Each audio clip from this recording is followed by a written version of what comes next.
ఓం గంగణపతే నమ, శ్రీమాత్రే నమ, ద్రందత్తాత్రేయ నమ, క్రీం క్రీం మహాకాళికాయ నమ, దుందుర్గాయ నమ, శరవణ బాబాయ నమ, శ్రీరామ జయ రామ జయ జయ రామ రామ, హరిమర్కట మహామర్కటాయ శ్రీరామదూత నమ, క్రీం క్రీం మహాకాళికాయ నమ, ద్రందత్తాత్రేయ. ఓం నమో భగవతే వేదా దక్షిణామూర్తి మహ్యం వేదాం ప్రజ్ఞం ప్రయత్స్వ ద్రందత్తాత్రేయ మహాశక్తి నమో నమ. యూట్యూబ్ ప్రేక్షకులకు అందరికీ కూడా నమస్కారం అండి. నేను పాలపర్తి గురునాథ శర్మ, జ్యోతిష్యం వాస్తు సిద్ధాంతిని. మీకంతా కూడా ఈ యొక్క గోచారరీత్యా గ్రహాల యొక్క స్థితిగతి, కలియిక, వాటి ప్రభావం అంతా కూడా మేషాది ద్వాదశ రాశుల వాళ్ళకి ఎటువంటి ప్రభావం అంతా కూడా చూపిస్తుంది అనేది విశ్లేషణ చేసి మీకు పరిష్కారం చెప్పడం జరుగుతుంది. జూన్ నెల మాసంలో విశేషంగా అతిచారంలో బృహస్పతి మార్పు అంతా కూడా సంభవిస్తుంది.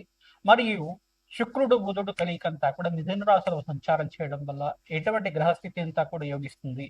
రేవతి నక్షత్రంలో శనీశ్వరుడు మార్పు అంతా కూడా మీనరాశిలో సంచారం చేయడం వల్ల విశేషమైన పుణ్యప్రాప్తి లభిస్తూ ఉంటుంది. ప్రధానంగా చూసుకుంటే ఇక్కడ పుష్కర కాలంలో ఉచ్చ స్థానంలో అంతా కూడా బృహస్పతి అంతా కూడా 12 సంవత్సరాలకు ఒకసారి ఈ యొక్క కర్కాటక రాశిలో ప్రవేశం చేయడం, ఉచ్చ స్థానాన్ని పొందడం.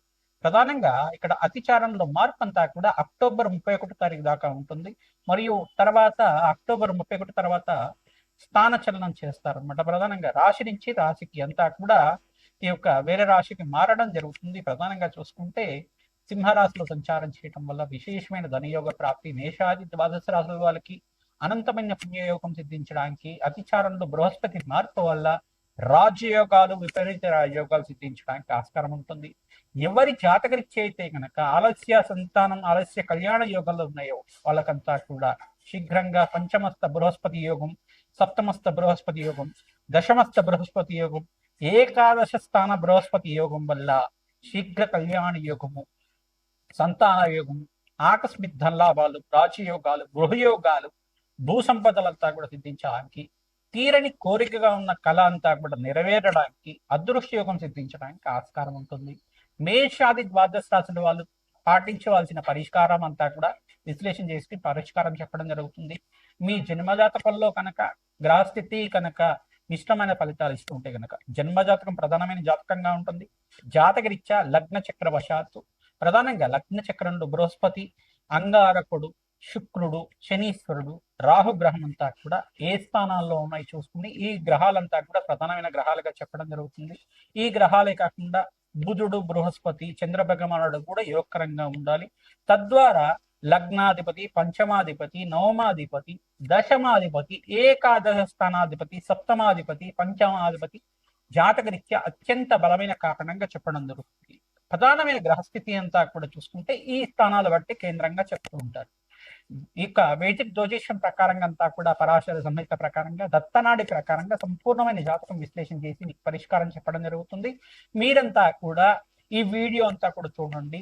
గోచారిత్య గ్రహస్థితి అంతా కూడా మెరుగుపడడానికి, మీకు అంతా కూడా జీవితంలో అనుకోని మార్పులు జరగడానికి, జీవితంలో విశేషమైన పుణ్యయోగం సిద్ధించడానికి, గ్రహస్థితి మార్పు వల్ల విశేషంగా బృహస్పతి మార్పు వల్ల, శుక్రుడు బుధుడు కలియిక వల్ల, శనీశ్వరుడు గోచారిత్య సంచారం వల్ల విశేషమైన పుణ్యయోగాలు సిద్ధిస్తూ ఉంటాయి. ఈ యొక్క కాలసర్ప దోష నివారణ గోచారిత్య కూడా రాహుకేతుల స్తంభంలో గ్రహాలు అంతా కూడా ఈ యొక్క మధ్యస్థానంలో ఉన్నాయి. ప్రధానంగా రాహుకేతు మధ్యలోనే మిగతా గ్రహాలన్నీ కూడా స్తంభంలో ఉన్నాయన్నమాట. కాలసర్ప స్తంభన అంటారు కిందంతా కూడా. ఈ గ్రహదోష నివారణతో ఎటువంటి పరిష్కారాలు ఆర్జించాలి, విశేషమైన పుణ్యయోగాలు అంటున్నారు, మా జీవితంలో మార్పులు కనబడట్లేదు, మరియు విశేషమైన గ్రహస్థితి అంటున్నారు, ఎంత సంపాదించినా కానీ అనుకున్న స్థాయిలో సంపాదన లేకుండా ఉంది, ఇటువంటి గ్రహస్థితి, ఇటువంటి ఇబ్బంది నుంచి బయటపడడానికి ఎటువంటి పరిష్కారాలు ఆచరించాలి. ఇది గోచారిత్య చక్రం మాత్రమే, మేము విశ్లేషణ చేసిన గోచారిత్య జాతకం మాత్రమే. కొన్ని లక్షల మందికి, కొన్ని కోట్ల మందికి ఉండే జాతకరీత్యా ఉండే దోషాలకంతా కూడా గోచారం వర్తిస్తుంది. కానీ జన్మజాతకం అనేది ఎవరి వారి జాతకంలో ఉండే గ్రహస్థితి ప్రభావం బట్టే ఉంటుంది. లగ్నాన్ని బట్టి, నవాంశ చక్రాన్ని బట్టి, లగ్న చక్రాన్ని బట్టి ఉంటుంది. దశ ఏ దశ నడుస్తుంది, దశాధిపతి ఎక్కడ ఉన్నాడు, అంతర్దశ ఏ దశ నడుస్తుంది, ఈ యొక్క లగ్న చక్రము, నవాంశము, దాంట్లో లగ్నము, పంచమ స్థానము, దశమ స్థానము, ఏకాదశ స్థానము, ద్వితీయ స్థానంలో గ్రహాలు ఏ రకంగా ఉన్నాయి, ఇదంతా కూడా సంపూర్ణంగా విశ్లేషణ చేసుకొని సంపూర్ణమైన జాతక పరిష్కారం అంతా కూడా విశ్లేషణ చేసుకుని తగ్గు పరిష్కారం తీసుకోవడం వల్ల శీఘ్ర శుభాలంతా కూడా చూడడానికి ఆస్కారం ఉంటుంది. గోచార చక్రం అనేది ఈ సంవత్సర కాలంలో ఈ గ్రహస్థితి మార్పు వల్ల విశేషమైన పుణ్యయోగాలు ఉంటాయి. ఈ గ్రహస్థితి వల్ల మీకంతా కూడా లాభాలు సిద్ధిస్తాయనేది గోచార చక్రం అనేది విశ్లేషించడం జరుగుతుంది. ఇదంతా కూడా గోచార చక్రం అనేది విశేషమైన రాజ్యయోగాలు ఇవ్వడానికి, విశేషమైన ధనయోగాలు, ఆకస్మిక ధన ప్రాప్తి ఇవ్వడానికి, వివాహాది శుభకార్యాలు జరగడానికి, ఆకస్మిక పుణ్యయోగం సిద్ధించడానికి, మనశ్శాంతిమైన జీవితం కలగడానికి, లాభాలు కలగడానికి ఆస్కారం ఉంటుంది. ప్రతి నిత్యం కూడా చెప్పిన పరిష్కారాలు ఆచరించండి, తద్వారా అఖండమైన లాభాలు సిద్ధించడానికి ఆస్కారం. దత్తాత్రేయాయ స్మరణ మాత్రేం సంతుష్టాయి. వృషభ రాశి జాతకులకి జూన్ నెల మాసం గ్రహస్థితి అంతా కూడా యోగించడానికి ఆస్కారం ఉంటుంది. జూన్ నెల మాసంలో విశేషంగా గ్రహయోగాలంతా కూడా చిత్రించడానికి మీకంతా కూడా శుక్రుడు బుధుడు అంతా కూడా మిథున రాశిలో సంచారం చేయడం, ప్రధానంగా బుధాదిత్య యోగంలో అంతా కూడా సంచారం చేయడం, రాజయోగ ప్రాప్తి రావడానికి ఆస్కారం ఉంటుంది. ప్రధానంగా చూసుకుంటే బృహస్పతి రాజయోగ ప్రాప్తి ఇవ్వడానికి ఆస్కారం ఉంటుంది. బృహస్పతి అంతా కూడా ఉచ్చ స్థానంలో మార్పు చెందడం వల్ల విశేషమైన పుణ్యయోగం అంతా కూడా సిద్ధించడానికి ఆస్కారం ఉంటుంది. విశేషంగా ధనయోగ కారకుడంతా కూడా మీకు మంచిగా మీకు లక్ష్మీ కటాక్షం సిద్ధించడానికి ఆస్కారం ఉంటుంది. లగ్నాధిపతి ధనస్థానంలో ధనయోగ కారకుడిగా, వ్యాపార స్థానంలో అంతా కూడా చూసుకుంటే వ్యాపార కారకుడైన బుధుడితో పాటు కలిసి ఉండడం, మిత్రగ్రహంతో మిత్రస్థానంలో యోగకరంగా ఉండడం వల్ల, బుధాదిత్య యోగంలో మార్పు చెందడం వల్ల విశేషమైన ధనయోగ ప్రాప్తి అవడానికి ఆస్కారం ఉంటుంది.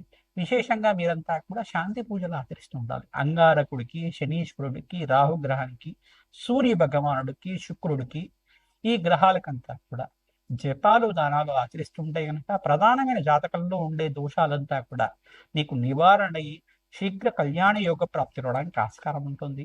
సప్తమాధిపతి అంగారకుడు యోగకరంగా ఉండాలి, జాతకరీత్యా గురుబలం యోగకరంగా ఉండాలి, శుక్రుడు యోగకరంగా ఉండాలి, తద్వారా విశేషమైన ధనయోగ ప్రాప్తి రావడానికి ఆస్కారం ఉంటుంది. ధనయోగ ప్రాప్తి రావడానికి ఆస్కారం ఉంటుంది. శీఘ్ర కళ్యాణ యోగ ప్రాప్తి మీకంతా కూడా జూన్ నెల మాసం 2వ తారీఖు నుంచి అక్టోబర్ 31వ తారీఖు లోపల విశేషమైన పుణ్యయోగం అంతా కూడా సిద్ధించడానికి ఆస్కారం ఉంటుంది. కావున ప్రతి నిత్యం కూడా శివపార్వతుల కళ్యాణం ఆచరిస్తుండడం, పసుపు కొమ్ములతోటి బగలాముఖి శాంతి హోమాది కార్యక్రమాలు ఆచరించడం, దత్తాత్రేయ శాంతి హోమాది కార్యక్రమాలు ఆచరించడం, మేధా దక్షిణామూర్తి స్వామివారికి ప్రీతికరంగా జపము దానాది కార్యక్రమాలు ఆచరించడం వల్ల శీఘ్ర కళ్యాణ యోగ ప్రాప్తి రావడానికి ఆస్కారం ఉంటుంది. శరభేశ్వర ఆరాధన చేసుకోవడం వల్ల శరభశాల ఆరాధన అంతా కూడా చేస్తూ ఉంటారు. ఇదంతా కూడా శివుడి యొక్క అవతారంగా చెప్పడం జరుగుతుంది. ఈ యొక్క నరసింహస్వామి అవతారంలో ఈ యొక్క శరభేశ్వర అవతారం అంతా కూడా ఉంటుంది. ఇటువంటి అవతారాన్ని ఆరాధన చేయడం వల్ల శీఘ్ర కళ్యాణ యోగ ప్రాప్తి, శత్రుబాధల నుంచి నివారణ అవడానికి, దుష్టగ్రహ దోష నివారణ అవడానికి, ఎటువంటి గ్రహస్థితి ఉన్నప్పటికీ కూడా గ్రహదోష నివారణ అవడానికి ఆస్కారం ఉంటుంది. శరభశాల ఆరాధన అంతా కూడా శీఘ్ర కళ్యాణ యోగ ప్రాప్తి రావడానికి ఆస్కారం ఉంటుంది. శరభేశ్వర ఆరాధన చేసుకోవడం వల్ల శీఘ్ర పుణ్యప్రాప్తి లభిస్తుంది. ఆకస్మిక ధనయోగ ప్రాప్తి రావడానికి ఆస్కారం ఉంటుంది. మేధా దక్షిణామూర్తి జపాలంతా కూడా ఎవరైతే వేద బ్రాహ్మణత్వంతో ఆచారం చేస్తూ ఉంటారో ఆకస్మికంగా పుణ్యయోగ ప్రాప్తి రావడానికి, అఖండమైన కళ్యాణ యోగం కలగడానికి, అంటే శీఘ్రాతి శీఘ్రంగా కళ్యాణ యోగం సిద్ధించడానికి ఆస్కారం ఉంటుంది. విశేషంగా పుణ్యప్రాప్తి లభించడానికి, అఖండమైన పుణ్యయోగం సిద్ధించడానికి ఆస్కారం ఉంటుంది. ఎవరైతే కనుక ఈ పుణ్య కార్యక్రమాలు నిత్యం చేస్తుంటారో రాజశ్యామల యజ్ఞాతి కర్తలు, బగ్లాముఖి శాంతి హోమాది కార్యక్రమాలు, విశేషంగా పుణ్యప్రాప్తి కోసం ఈ శాంతి పూజలు ఆచరిస్తూ ఉండడం, నవగ్రహ దోష నివారణార్థం జన్మజాతకం ప్రకారంగా లగ్న చక్రవశాత్తు ఈ యొక్క గ్రహస్థితి అనుకూలించడానికి మీకంతా కూడా పుణ్యప్రాప్తి కోసం గ్రహదేవతలకి శక్తి పెరిగే విధంగా, అనుకూలత పెరిగే విధంగా శాంతి పూజలు ఆచరిస్తూ ఉండండి. శీఘ్ర కళ్యాణ యోగ ప్రాప్తి, విశేషంగా ధనయోగ ప్రాప్తి జూన్ నెల మాసంలో 15వ తారీఖు, 18వ తారీఖు, 27, 29, 31వ తారీఖులో విశేషమైన పుణ్యయోగం సిద్ధిస్తూ ఉంటుంది. మీకంతా కూడా శుభవార్త వినడానికి ఆస్కారం ఉంటుంది. వృత్తి వ్యాపారంలో మార్పు జరగడం కానీ జరుగుతూ ఉంటాయి. ఆకస్మికంగా ధనయోగ ప్రాప్తి రావడానికి ఆస్కారం ఉంటుంది. ఉచ్చస్థానంలో బృహస్పతి మార్పు అనేది విపరీత రాజయోగ ప్రాప్తి ప్రధానంగా పుష్కర కాలానికి ఒకసారి జరుగుతూ ఉంటుంది. 12 సంవత్సరాలకు ఒకసారి జరుగుతూ ఉంటుంది.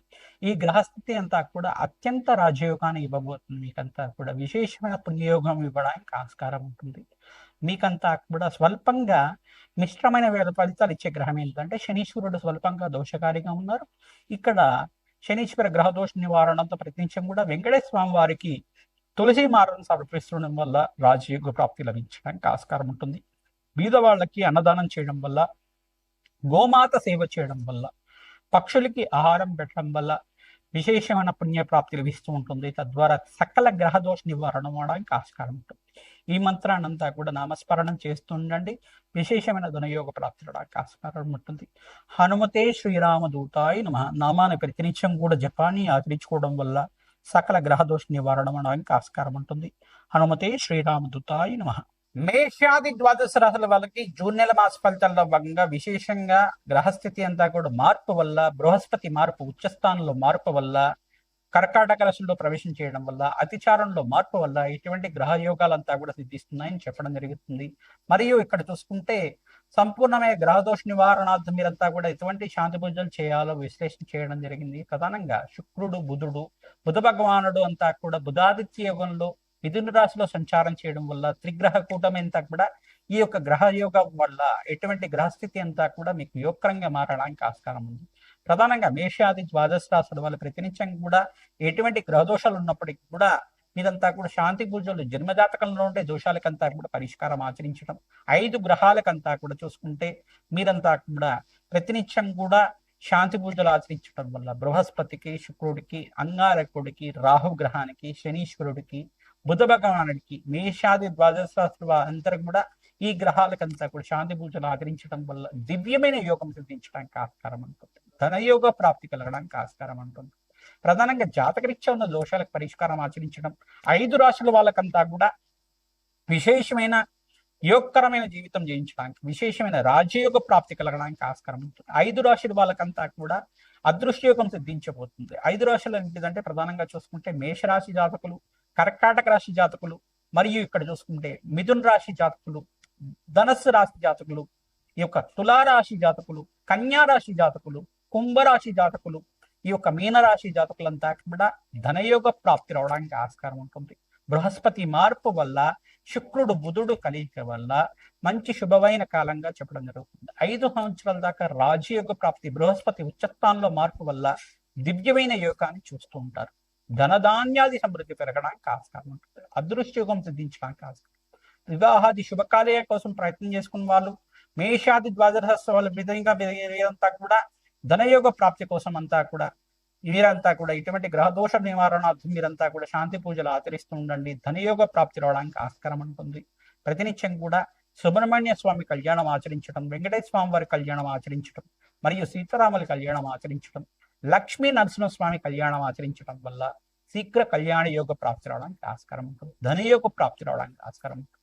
విశేషంగా జాతకరీత్యా ఉన్న దోషాలకంతా కూడా లక్ష్మీ కుబేర శాంతి హోమాది కార్యక్రమాలు, రాజశ్యామల యజ్ఞాతి గ్రతులు మరియు బగ్రామతి శాంతి హోమాది కార్యక్రమాలు ఆచరించడం వల్ల రాజయోగ ప్రాప్తి మీకంతా కూడా అదృష్టయోగం సిద్ధించడానికి ఆస్కారం ఉంటుంది. అదృష్ట కాలం అంతా కూడా నడుస్తుంది కావున పుణ్య కార్యక్రమాలు ఆచరించండి. తద్వారా అధికంగా లాభాలు చేకూర్చడానికి ఆస్కారం ఉంటుంది. పుణ్యక్షేత్ర దర్శనం వల్ల మీకంతా కూడా పుణ్యప్రాప్తి లభిస్తూ ఉంటుంది. దివ్యమైన యోగాలు సిద్ధించడానికి ఆస్కారం ఉంటుంది. హనుమతే శ్రీరామదూతాయ నమః.